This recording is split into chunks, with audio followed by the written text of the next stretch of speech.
वो क्रिसमस से पहले दिन का शाम था और कल्पित बौने सारे क्रिसमस के तोहफे बांधने में व्यस्त थे। सारे अपने अपने तोहफे बांध रहे थे, सारे।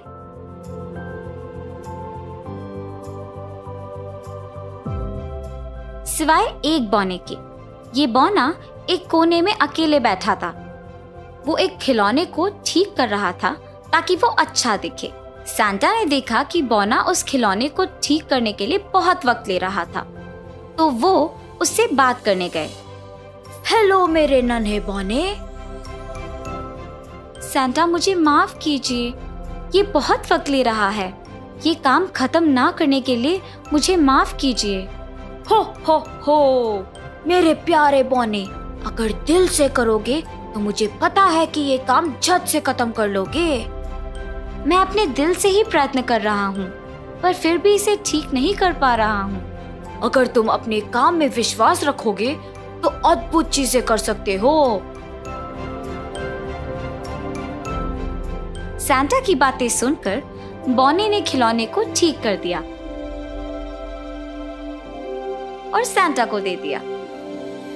सांता ने खिलौने को देखा और उन्होंने खुशी में हो कहा था। उन्होंने तोहफा लिया और अपने बेपहियों की गाड़ी में निकल गए। सांता के जाने के बाद सारे बौनों ने पत्र पढ़े थे, ये देखने कि हर एक बच्चे ने कौन सा तोहफा मांगा।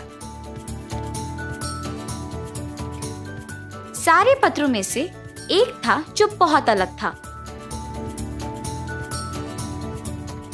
वो एक लंबा पत्र था।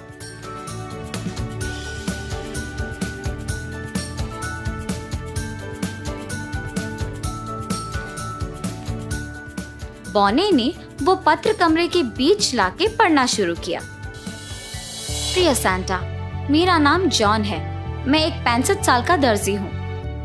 हर साल क्रिसमस के दिन मैं अपनी पत्नी बेला को एक केला कैरमल का केक देता हूँ। इस साल उसको एक अच्छा तोहफा देने में मैं आपका मदद चाहता हूँ। यही मेरा इकलौता ख्वाहिश है। आशा करता हूँ कि आप ये मेरे लिए पूरा करेंगे। पत्र पढ़ने के बाद सभी बौनों को महसूस हुआ कि वो बूढ़ा दर्जी अपनी पत्नी से कितना प्यार करता है। वो उसकी मदद करना चाहते थे। और तभी सांता वहां पहुंचे। वो कमरे में आए और बौनों ने उनको पत्र दिखाया। सांता ने पत्र पढ़ के कहा, इस आदमी को हमारे मदद की जरूरत है, मगर सिर्फ केक देने से कुछ नहीं होगा। मैं चाहता हूँ कि मेरे सारे बौने उसके घर जाके देखे कि उसको कौन सी चीज की बहुत जरूरत है।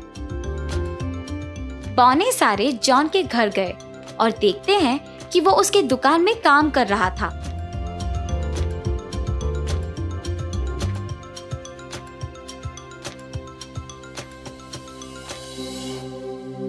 वो हद से ज्यादा कृषि कर रहा था।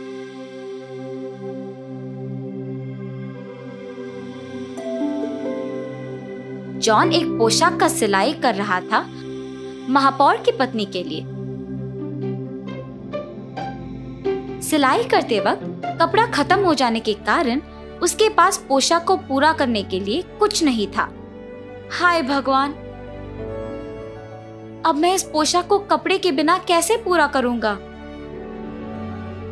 मेरे पास नए कपड़ा खरीदने के लिए भी पैसे नहीं हैं। अब मैं बेला को क्रिसमस के दिन तोहफा कैसे दूंगा? जॉन बहुत दुखी था और उसे पता नहीं चल रहा था कि वो क्या करे। ऐसे ही दुख में वो सोने चला गया।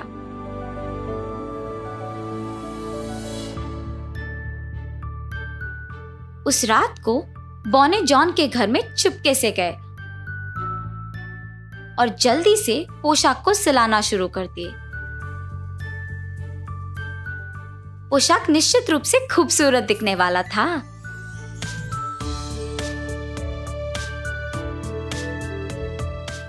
अगले दिन जब जॉन उठ के अपने दुकान आया तो उसने देखा कि एक शानदार पोशाक वहां था उसकी पूरी सिलाई हो चुका था और वो भी बहुत बेहतरीन कपड़े से।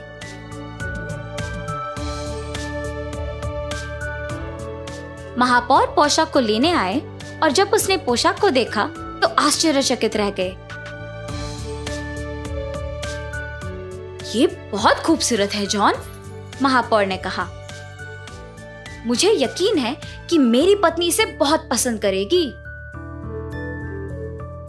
महापौर को पोशाक इतना पसंद आया कि उन्होंने जॉन को पहले की कीमत से ज्यादा पैसे दिए।